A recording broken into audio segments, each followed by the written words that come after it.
शुरू अल्लाह का नाम लेकर जो बड़ा मेहरबान निहायत रहम वाला है।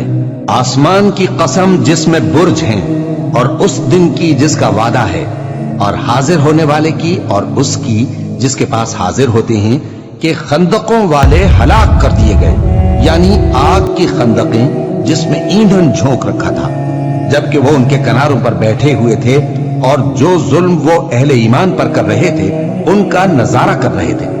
और उनको मोमिनों की यही बात बुरी लगती थी कि वो अल्लाह पर ईमान लाए थे जो गालिब है, सब खूबियों वाला है, जिसकी आसमानों और जमीन में बादशाही है और अल्लाह हर चीज से वाकिफ है। जिन लोगों ने मोमिन मर्दों और मोमिन औरतों को तकलीफें दी और तौबा न की, उनको दोज़ख का और अजाब भी होगा और जलने का अजाब भी। और जो लोग ईमान लाए और नेक काम करते रहे उनके लिए बागात हैं जिनके नीचे नहरें बह रही हैं, यही बड़ी कामयाबी है।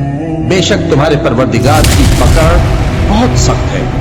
वही पहली दफा पैदा करता है और वही दोबारा जिंदा करेगा, और वो बख्शने वाला है, बहुत मोहब्बत करने वाला है।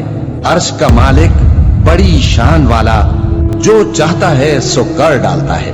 भला तुमको लश्करों का हाल मालूम हुआ है, यानी फिरौन और समूद का? असल बात यह है कि काफिर मुस्तकिल झुटलाने में लगे हैं, जबकि अल्लाह भी उनको हर तरफ से घेरे हुए है। ये कोई मामूली कलाम नहीं, बल्कि ये कुरान अजीमुश शान है, लौह महफूज में लिखा हुआ।